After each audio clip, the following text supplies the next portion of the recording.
I haven't been that hyped for a Nintendo Direct in a long time. I'll admit a large chunk of this might be due to recency bias, but I think it definitely lived up to the hype. So much so that I am making this video. I don't normally do this type of thing, but I got a lot to talk about and everybody I know in real life does not care. Or, is either at work or taking care of their kids. For my regular channel viewers, I'll still be uploading my daily retrospective videos at 11 AM Eastern Time, but you might start seeing videos like this one showing up in the afternoon or evening. But that's enough fumbling around, let's jump right into this. So right off the bat, Nintendo decided to show off the new Mario Kart title. And it makes sense, Mario Kart 8 Deluxe was the best-selling game on the Nintendo Switch, Mario Kart 8 was the best-selling game on the Wii U, and I have just released 24 videos on this game, so it's good timing. The trailer starts off in that same post-apocalyptic track that was in the original Switch 2 teaser. There's about a billion breakdowns of this already, but I think the amount of racers was 24 for this one. You get a few close-ups and glimpses of some of your favorite characters, and the first big thing for me was the fact that Daisy was riding what was effectively a boat cart? Yeah, we'll go with that. I'm guessing there's a seamless transition here similar to Sonic and All-Stars Racing Transformed. Likewise, you see Rosalina driving what is effectively a snowmobile, and Donkey Kong briefly flying an airplane, with King Boo next to him. The courses are massive too. They look like giant overworlds. I'm going to skim past some of the more basic stuff, like the close-up on the characters, the tracks, and the carts. The neat thing here is that it looks like that you can now grind on rails as you're racing, which is good, just more and more variety being added. You can wall jump between narrow corridors like this is Sonic Heroes. And of course, you can choose to be a cow while driving a 90s boombox motorcycle. Looks like there's a Mega Mushroom item back in play where Toad just becomes a behemoth. Hammer Bros not only as a character, but with a Hammer Bros item that he's throwing forward on the player in front of him. So this either means there are personalized items returning, or it's just announcing that there is a Hammer Bros character and a Hammer Bros item. We'll see. There's a coin block item that splashes a bunch of coins onto the track. Luigi uses a bullet bill, but for a brief moment the bullet bill is lagging behind Luigi. Makes me wonder why they would show that. Does that mean that your items are always available to be seen by everybody else? Or is there a special power towards holding your bullet bill behind you briefly to protect you? More thoughts for later. Birdo takes over a semi-truck, and Mario eats a giant hamburger and his whole outfit transforms. Everybody's outfit starts to transform. Looks like that's going to be a thing, which is great. I think Mario Kart was long overdue for alternate costumes. And yeah, I know, Mario Kart Tour. There's some more compilations and a brief shot of Magic Koopa for some reason flying over you while you're driving. Maybe he's replacing Lakitu, or he might be a new item. And then we get our big announcement, Mario Kart World, with a backdrop of a map that shows all of the different types of usual stages you would see in a Mario level, including desert, fire, ice, and grass. Also, and I'm sure all you other Nintendo nerds already noticed this, the colors for the letter in World coincide with the colors of the letters in Super Mario World, which means this game is automatically going to be a 10 out of 10. This is going to be a launch title, it's going to be exclusive for the Nintendo Switch 2, and it's going to include some fun characters like Lakitu and Charging Chuck. Tracks will vary in aesthetic depending on time of day and weather conditions. Presumably that might actually affect the traction as well. You can off-road and drive virtually everywhere. That's literally what they said. There'll still be a classic Grand Prix, 7 cup emblems are showed, and I'm assuming the 8th one will be the Special Cup. I'm also assuming there'll be way more than 8 Grand Prix, but it's yet to be seen if that's going to be the case at launch. I did notice that there were retro tracks in some of the emblems that are not usually retro Grand Prix, but in general there's a lot of cool looking stuff here. Like when a race ends, you drive straight to the next course. Not sure how I feel about this yet, because if you're doing terrible in a single race, normally you can kind of make up for it on the next race, so now it feels like the Grand Prix is just one giant race potentially. But again, this is all speculation on my end. The next thing is the Knockout Tour, which is basically Mario Kart Battle Royale. Actually, over here I did notice that there are 8 new emblems for different types of Grand Prix, if they're still calling the Knockout Tour stuff Grand Prix at least. The 3 new emblems I see here are the Ice Flower, the Cloud Flower power-up from Super Mario Galaxy 2, and the Heart with a Crown. Those of you that have watched my Mario Kart 8 Deluxe videos can definitely look forward to more conspiracy theories about why they selected certain emblems. Knockout works as you expect it. There are checkpoints along the way, and only a specific number of racers will make it on to the next segment. Next up is Free Roam, which is exactly like it sounds like. Basically, they're giving you an opportunity to just drive around and take a bunch of pictures. You can even have friends join along with you. We'll find out more about this game on April 17th when there's a specific Mario Kart World Direct. And with the big Mario Kart stuff out of the way, we can finally move into the actual Nintendo Switch 2. A C button has been added on the right Joy-Con, There's a mic built into the controller, there is what is effectively webcam support, your friends' screens or cameras, or both, can be displayed on your screen while you're playing. Apparently the mic that's built into the controller is pretty solid and really good at filtering out background noise too. So much so that it'll still pick up your voice if you're playing docked and somebody is blending a smoothie behind you. All of this comes together in what is known as game chat. I personally eat the stuff right up. I'm very much a couch co-op first type of person, and I think the more effectively they can implement this, the better. I like that they set realistic expectations of how the game sharing will go with the low bandwidth screens, but this is all still pretty cool, especially since you don't even have to be playing the same games. This could all just be a really fun way to hang out and chit chat with your friends while you're gaming. Also, a very convenient way to collect footage if you're a streamer. So this whole thing basically solves the mystery of what the C button was. It stands for chat. I guess they figured they'd use the C instead of the G for game chat. But it'll pull up a menu where you can mute and unmute your mic, turn on your camera and turn it back off, and even share your screen. They're pushing the Switch 2 camera as well. I don't know if that's the only camera that will be supported. I doubt it, but I wouldn't put it past Nintendo. But it will be sold separately and will come out with the Switch. Like I said, I'm pretty excited for all of this, especially since the camera can be used as an indicator for your character during some of the games. It just feels like a natural evolution of that classic Nintendo socializing and split-screen gaming charm. Will it be groundbreaking compared to just using Discord with your friends? Maybe, maybe not, depending on your gaming setup. But having basically all of it available out of the box built into the console is pretty good.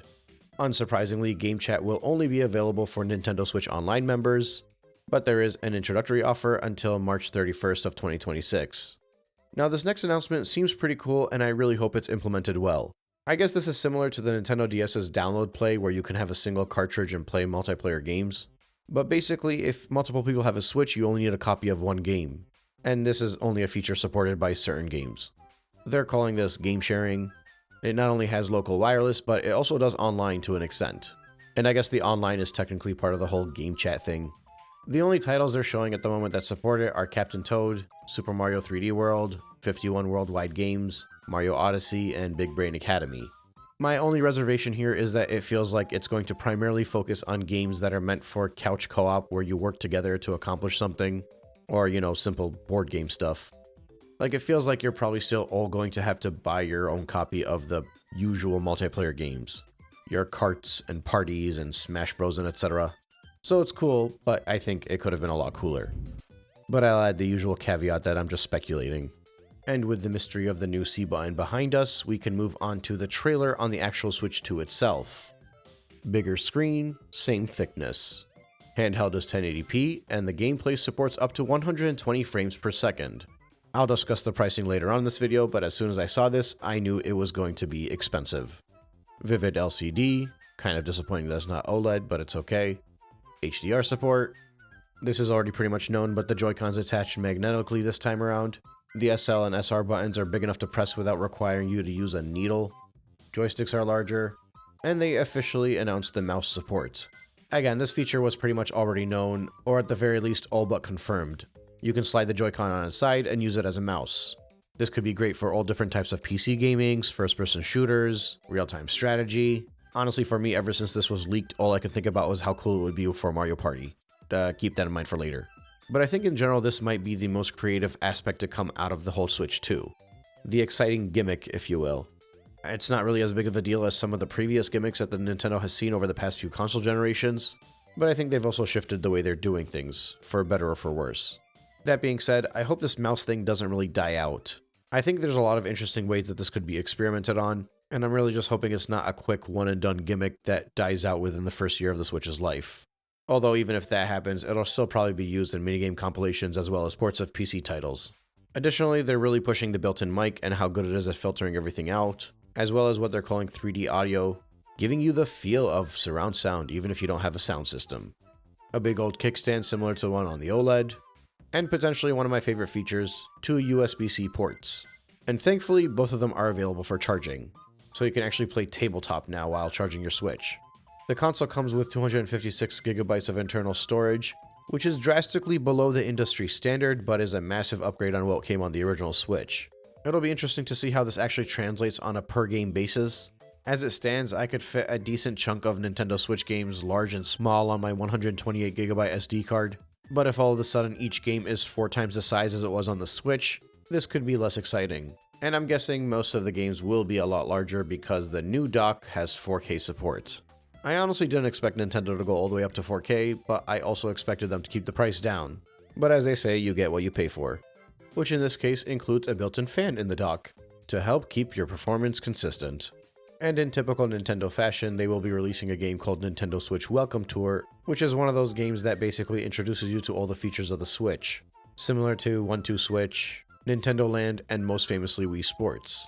I think this one will do about as well as 1-2-Switch did. It's definitely not going to be a cultural phenomenon and be the selling point for the Switch like Wii Sports was.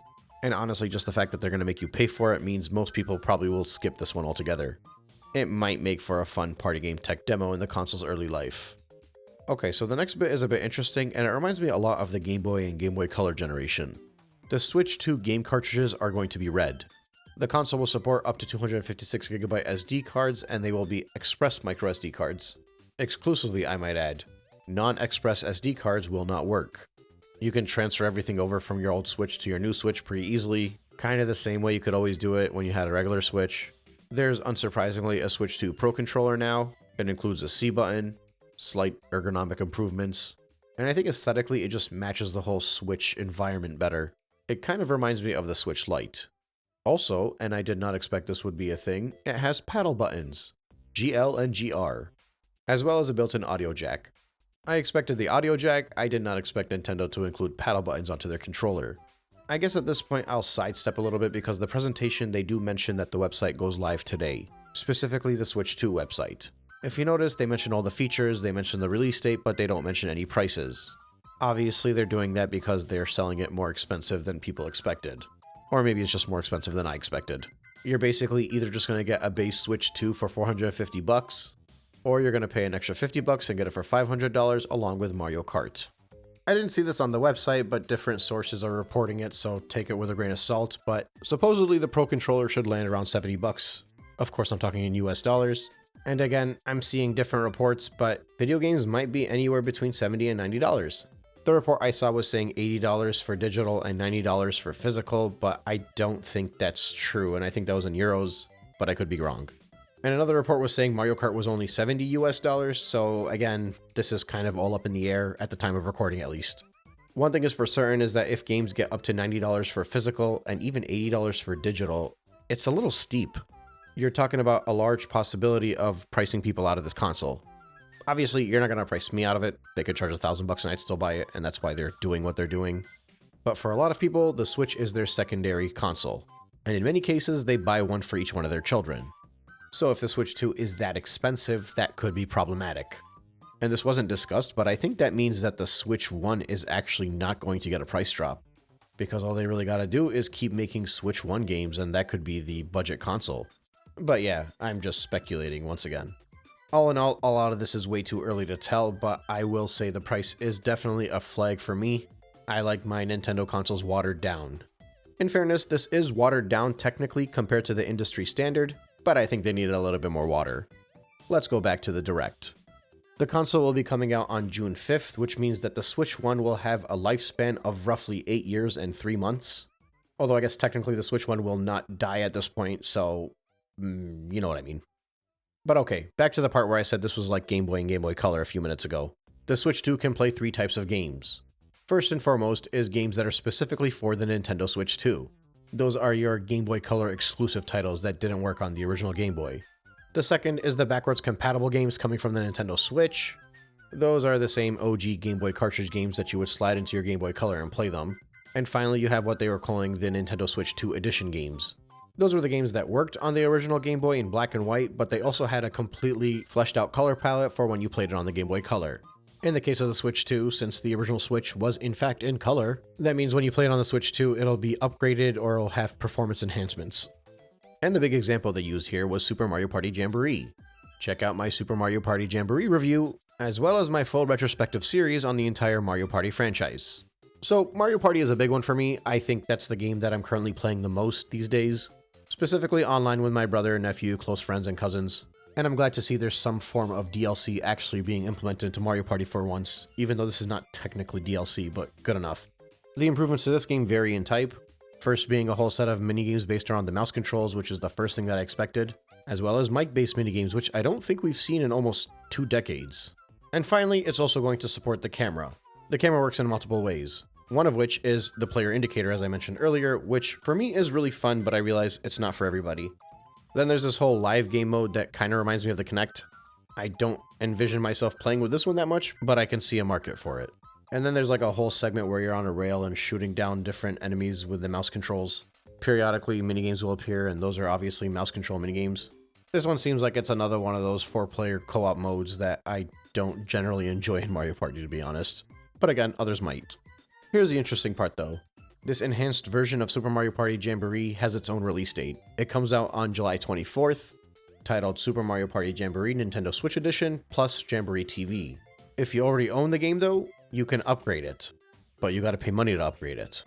Which kind of makes me concerned that every single one of these Nintendo Switch 2 Edition games are going to require you to purchase an upgrade pack. Because at that point, that means not only are you upgrading your console, you're also going to have to upgrade a select amount of your games. Well, technically you don't have to, you can just play them backwards compatible in their original version, but that performance boost is not there. So like if you want the better resolution and frame rate on Breath of the Wild and Tears of the Kingdom, I think you're going to have to pay to upgrade each of those individually. Now again, this is kind of speculation on my end, they didn't confirm it, but based off of the way Nintendo usually does things, if it was going to be free, you could be pretty sure they would say it's going to be a free upgrade. Also, there's like a whole Zelda companion app that I don't quite understand. Seems like it's a good way to share your creations with your friends. And take notes, I guess. Beyond that is Kirby and the Forgotten Land. They seem to be actually adding a campaign over here called Star-Crossed World, in addition to the frame rate and resolution stuff. Next up is the most obvious one, Metroid Prime 4 Beyond. I'm guessing it's going to be a dual release and you can either get the Switch 1 version or the Switch 2 version. The Switch 2 version will support those mouse controls, but more importantly, it'll have the 4K 60fps HDR mode. Or even more importantly, 1080p and 120 FPS HDR mode. Honestly, I don't care too much about 4K graphics, but the 120 FPS has definitely piqued my interest. I might have to purchase a new monitor or a TV even, which is just going to be even more that I have to spend on this console. Well, I guess it's not have to, more like want to, but I digress. Pokemon Legends ZA will have improved frame rates and resolutions. And no, the following screen actually confirmed the whole upgrade pack thing. I must have missed that during the actual presentation, but yeah, you definitely have to pay to upgrade these games. So, I don't like that we have to do this. I understand why they're doing it, and I also understand why they think they can get away with it. It seems like these upgrade packs are their way of capitalizing on the money they made on ports on the Switch 1. I guess I prefer these upgrade packs as opposed to them just re-releasing a game with the title remastered at the end of it. But I don't know, I just feel like games that already support this should just have it for free. And again, I realize why they think they can get away with this because they probably will get away with this. But it's just another expensive thing to spend money on for a console that's usually the budget console. Of course, you don't have to play the Nintendo Switch 2 editions, but still. Although, I mean, since technically it's more than just a performance enhancement and there's actual additional content in there, if it's priced fairly, the price of regular DLC would be priced, for example, then it might not be as dramatic as I'm making it out to be. Although if somebody has the expansion pack, I feel like this should just be included as part of it. It's still early days, let's see how this all plays out. Next up, they announced a game that for me basically seems like it's Rocket League Wheelchair Edition. The whole gimmick here is using the mouse controls to roll around, as well as using the motion control to shoot the baskets into the net. The game is titled Drag Cross Drive, or is it Drag X Drive? What do you guys usually do when there's an X in there? I know for Sonic, I was just calling it Sonic and Shadow Generations, so I'm going to call this one Drag and Drive. I mean, honestly, it looks like it could be a lot of fun. The only thing is, I hope it's free to play. They didn't say it was, and I can pretty much guarantee that I'm not going to buy it if it isn't. This will be like ARMS, where I'll probably just play the demo and then call it a day. Or who knows, this might end up being the next big thing on the esports crowd and I might be all over it. We'll see. Beyond that, we get to the partners. First up is Elden Ring Tarnished Edition coming in 2025. Beyond that is Hades 2, Street Fighter 6, which apparently is going to include some amiibos as well, so that's pretty cool. Daemon X Machina Titanic Scion, which looks phenomenal. Split Fiction, a fun-looking split-screen co-op game. EAFC as well as Madden will be coming, presumably as proper experiences and not the watered-down stuff that we used to get. Hogwarts Legacy is coming as well, it's going to support the mouse controls.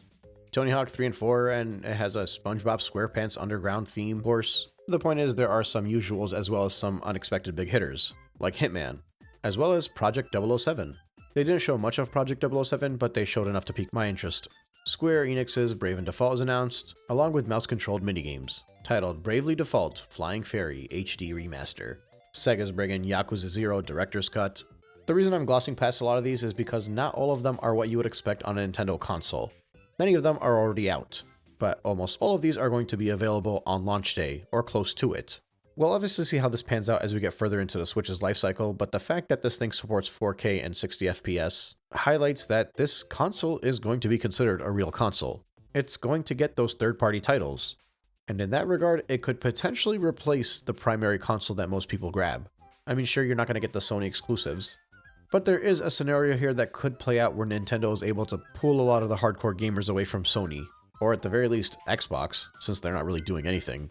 Because while the Nintendo Switch 2 is going to be more expensive than I expected, more expensive than what is standard for Nintendo, if it's able to play most third-party AAA titles with either 4K or 60 FPS or both, then there is a solid claim to make to have Nintendo as your primary console and not really add anything else to it. Like I've been saying, this is a gamble. High risk, high reward. But let's get back to the actual Direct. Next up is a Hyrule Warriors prequel to Tears of the Kingdom, titled Age of Imprisonment. It looks pretty good, especially if you're a Hyrule Warriors fan, and it's coming out this winter. After that was one of my favorite announcements. Nintendo Switch Online is going to include GameCube. I have most of these retro consoles already, and I use them fairly regularly, especially on game nights. But what I did notice is that when Nintendo 64 was added to Nintendo Switch Online, we started playing those games a lot more. And of course we did, because it was easier to play online. So you can sprinkle in a little bit of those Nintendo 64 Mario parties in between Switch gaming sessions, or even revisit Mario Kart 64 on occasion. So that's probably what I'm most excited for about the GameCube being included on there. There are so many multiplayer games that we just don't play as often because they're not as easy to play online. But I'll quickly go through the games that they showed off. Starting off with Wind Waker, followed by Soul Calibur 2 of all things. F-Zero GX is a great one. I am very excited to jump back into that one with my friends. Also, the customizable controls are critical because of the face button layout on the GameCube controller, so I'm glad they're giving a built-in option to fix that. And then it just kind of scrolls over Mario Sunshine, Fire Emblem Path of Radiance, Pokemon XD Gale of Darkness, Mario Smash Football, otherwise known as Mario Strikers, Chibi Robo, Luigi's Mansion, and Pokemon Coliseum, as well as a new Nintendo GameCube Classic controller being available to purchase online. Very exciting stuff, and something that I know a lot of people will go crazy for. After that, it swings back into some of the partner stuff. Deltarune Chapters 1, 2, 3, and 4, Borderlands 4, Civilization 7 is going to be great with the mouse controls, and 2K's WWE as well as NBA might not actually be terrible insults like they were previously. Like I said, third-party support should be pretty good on this console, and we're going to start seeing a lot of big names that we don't normally see on Nintendo. Especially without the caveat of being a watered-down, pathetic attempt at porting it over to weaker hardware. You'll also get some non-AAA stuff like Konami's Survival Kids. It seems like one of those 4-player co-op games similar to games like Overcooked, Enter the Gungeon 2, Starseeker Astroneer Expeditions coming in 2026, Cyberpunk 2077 Ultimate Edition, and even Final Fantasy VII Remade Intergrade. And I'm just going to rapid fire through the ones that they showed in the quick reel at the end. Kunitsugami Path of the Goddess, Hollow Knight Silksong, Story of Seasons Grand Bazaar Nintendo Switch 2 Edition, Good Night Universe, 2 Point Museum, Wild Hearts S, Witchbrook, Puyo Puyo Tetris 2S, Rune Factory Guardians of Azuma Nintendo Switch 2 Edition, Marvel Cosmic Invasion, Star Wars Outlaws, Nobunaga's Ambition Awakening Complete Edition, Fast Fusion, Shadow Labyrinth Nintendo Switch 2 Edition, Raito Remastered The Mystery of the Soulless Army, No Sleep for Konami Date, From AI, The Somnium Files, Reanimal, Fortnite of course, Arcade Archives 2 Ridge Racer, Professor Layton and the New World of Steam, Tamagotchi Plaza Nintendo Switch 2 Edition, Human Fall Flat 2, and that's all she wrote. Quality and release dates vary from launch to close to launch date, and some of them look really good and some of them look okay. This is just highlighting what I was mentioning before, that there are a lot of third-party options going into the Switch 2 cycle, and they potentially might not have the same disadvantages that the Switch 1 had. It's a very exciting time to get into Nintendo, and I think the only reason I'm cautiously optimistic is because I've been here before. The difference is seemingly the innovation in this generation's Nintendo console is the lack of innovation. Not since the actual GameCube has Nintendo tried to go head-to-head when it comes to raw power. And in fairness, they're not still technically going head to head, but it's a lot closer than it's ever been in my opinion. Or at least since the GameCube. So yeah, we'll see how this all plays out in the end. The final one too is a pretty hefty trailer for Dusk Bloods. I don't have an opinion on this. Look it up. It's like a vampire PvPvE game. I don't know what that stands for, but that's what the article said. I mean, I guess it looks really nice. I kind of thought it was Castlevania at first. But yeah, I don't know what to tell you. Just look up the trailer for this one. It's pretty long. After that, it's a pretty huge announcement as far as Nintendo is concerned. A Kirby Air Ride game. 20 years after the original one. They're calling it Kirby Air Riders. And it's actually being directed by Sakurai. Not much was shown about it, but I have a feeling it's going to be a lot of fun. And then finally, we come to the very big announcement. Donkey Kong Bonanza. I was so hoping it was going to be a 3D Mario title, but I will definitely take this one. Like, I know they're going to have a 3D Mario soon, but I did not know we'd be getting a 3D Donkey Kong. Selfishly, I really wanted a 3D Mario because I've gone over 64, 64DS, Sunshine, and Galaxy, and now I'm going over Galaxy 2. I mean, my channel has basically been 3D Mario videos every single day for the past 4 or 5 months. Check out the playlists if you're new. But that being said, after I was done Galaxy 2, my plan is to go back and cover the rare games on Nintendo 64, those being Banjo, DK64, Banjo-Tooie, and Conker. So maybe by the time this game is coming out, I will be all over Donkey Kong. I'll be honest, I don't want to break this whole thing down just yet, and that's primarily because if I was to start talking about this right now, I'd probably go frame by frame and end up tripling the length of this video. But I will say it looks phenomenal, I'm extremely excited, and I cannot wait for July 17th for this game to come out. I'll be honest, I thought this video was going to be about 15 minutes on its own, but I guess I wanted to talk about more than I thought I did. And in fairness, their whole presentation was an hour long, so I cut it in half for you effectively. But to quickly give you guys my final thoughts, I'm cautiously optimistic. More optimistic than cautious. The only parts of this that really concern me are the price points, and at the end of the day, I think people are going to pay for it. Historically speaking, at least in the past 10 years or so, people have paid for it. The OG Switch is still getting sold despite not having a price drop. The PS5 was steady at $500, and the mid-gen upgrade as well as the Portal were all what people would consider overpriced, and they seem to be doing fine. People have proven they will pay for video games, especially for ones that they have been indoctrinated into. My biggest concern here are going to be the price for the first-party games because those never go on sale. It was easier to stomach that when the console was cheaper and everything all around was more affordable, but now there's a good likely chance you'll be buying a used game 5 years later for $50. Add onto that the cost of upgrading all of these little games with their Switch 2 features, and I guarantee you there will be a price jump to Nintendo Switch Online.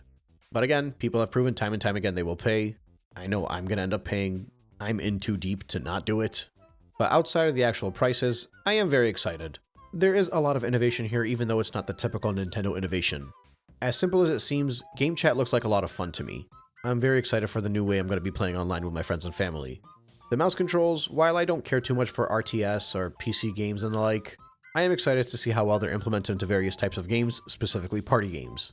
Mario Kart looks great, and I know that I'll be buying the $500 bundle with that, especially if the games are going to be priced at $80 otherwise.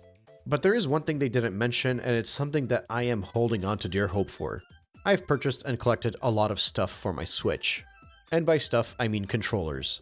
It would be much easier to stomach all of these upgrades if I knew that I didn't have to purchase more controllers. So if the Pro Controller and the Joy-Cons and all the third-party stuff could transfer over, that would be just swell. I was kind of hoping the docks would be interchangeable too, that way I don't gotta move stuff around my house, but at this point I just hope the controllers are backwards compatible. Either way, I upload every day at 11 AM Eastern Time, and I break down video games on a level-by-level basis during those videos. Check out my playlists. Currently, we're wrapping up the 22-part series of Super Mario Galaxy. Depending on how well this video does, I might be back to break down frame by frame some of the stuff that was announced during this direct. Who knows, maybe I'll start doing 2 videos a day, one for the retrospectives and one for my thoughts on the Nintendo Switch news. Either way, check back here at 11 AM Eastern Time.